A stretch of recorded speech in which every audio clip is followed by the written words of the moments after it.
The Raven by Edgar Allan Poe. Once upon a midnight dreary, while I pondered weak and weary over many a quaint and curious volume of forgotten lore, while I nodded, nearly napping, suddenly there came a tapping, as of someone gently rapping at my chamber door. "'Tis some visitor," I muttered, tapping at my chamber door. Only this and nothing more. Ah, distinctly I remember it was in the bleak December, and each separate dying ember wrought its ghost upon the floor. Eagerly I wished the morrow, vainly I had sought to borrow from my books surcease of sorrow, sorrow for the lost Lenore, for the rare and radiant maiden whom the angels name Lenore, nameless here forevermore. And the silken, sad, uncertain rustling of each purple curtain thrilled me, filled me with fantastic terrors never felt before, so that now, to still the beating of my heart, I stood repeating, "'Tis some visitor entreating entrance at my chamber door, some late visitor entreating entrance at my chamber door. This it is, and nothing more." Presently my soul grew stronger, hesitating then no longer. "Sir," said I, "or madam, truly your forgiveness I implore. But the fact is I was napping, and so gently you came rapping, and so faintly you came tapping at my chamber door, that I scarce was sure I heard you. Here I opened up the door. Darkness there, and nothing more." Deep into that darkness peering, long I stood there, wondering, fearing, doubting, dreaming dreams no mortal ever dared to dream before. But the silence was unbroken, and the stillness gave no token, and the only word there spoken was the whispered word Lenore. This I whispered, and an echo murmured back the word Lenore, merely this and nothing more. Back into the chamber turning, all my soul within me burning, soon again I heard a tapping somewhat louder than before. "Surely," said I, "surely that is something at my window lattice. Let me see then what thereat is, and this mystery explore. Let my heart be still a moment, and this mystery explore. 'Tis the wind, and nothing more." Open here I flung the shutter, when with many a flit and flutter in there stepped a stately raven of the saintly days of yore. Not the least obeisance made he, not a minute stopped or stayed he, but with mien of lord or lady perched upon my chamber door, perched upon a bust of Pallas just above my chamber door, perched and sat, and nothing more. Then this ebony bird beguiling my sad fancy into smiling, by the grave and stern decorum of the countenance it wore. "Though thy crest be shorn and shaven, thou," I said, "art sure no craven, ghastly grim and ancient raven wandering from the nightly shore. Tell me what thy lordly name is on the night's Plutonian shore." Quoth the raven, "Nevermore." Much I marveled this ungainly fowl to hear discourse so plainly, though its answer little meaning, little relevancy bore.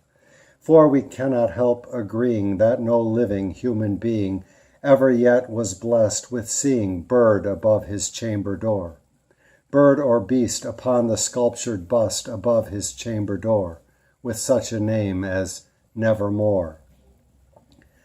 But the raven, sitting lonely on the placid bust, spoke only that one word, as if his soul in that one word he did outpour.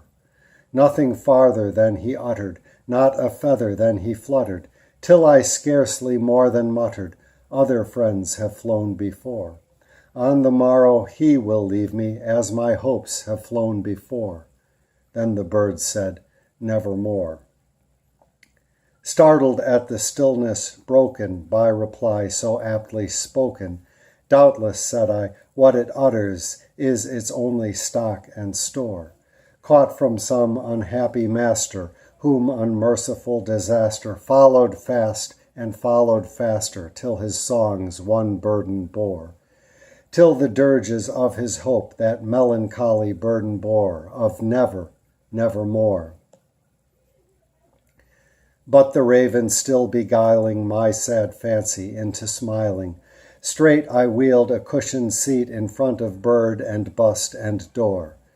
Then upon the velvet sinking, I betook myself to linking fancy unto fancy, thinking what this ominous bird of yore, what this grim, ungainly, ghastly, gaunt, and ominous bird of yore meant in croaking nevermore.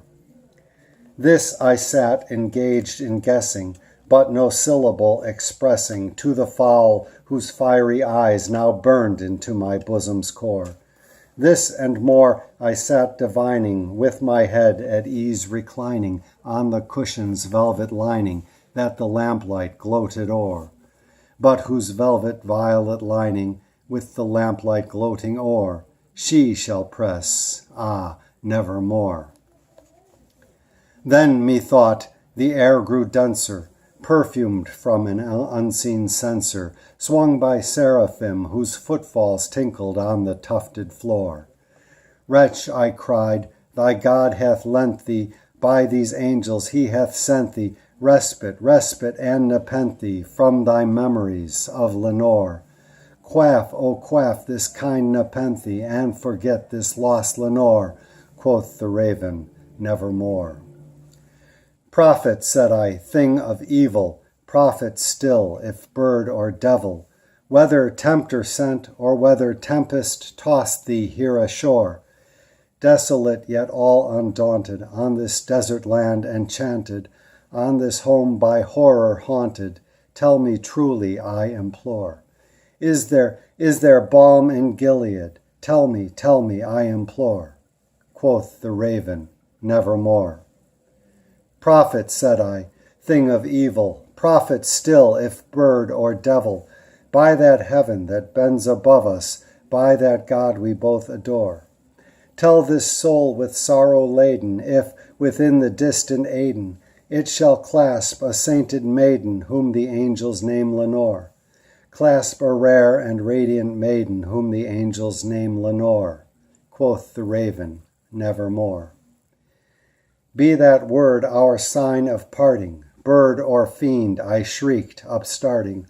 Get thee back into the tempest and the night's Plutonian shore. Leave no black plume as a token of that lie thy soul hath spoken.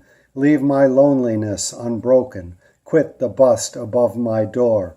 Take thy beak from out my heart, and take thy form from off my door. Quoth the raven, nevermore. And the raven, never flitting, still is sitting on the pallid bust of Pallas just above my chamber door. And his eyes have all the seeming of a demon's that is dreaming, and the lamplight o'er him streaming throws his shadow on the floor. And my soul from out that shadow that lies floating on the floor shall be lifted nevermore.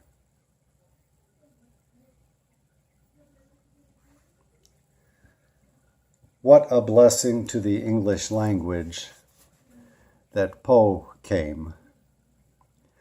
I nearly got through that. I think I will leave it standing as it is. I have not read this poem in ages. Since probably I was a teen, I took maybe one or two false starts very briefly into a couple of stanzas and then just plowed through it pretty well. It shows you something about the strength of Poe's writing and what it means to the English language and to us that are his posterity. What a marvelous, marvelous poem.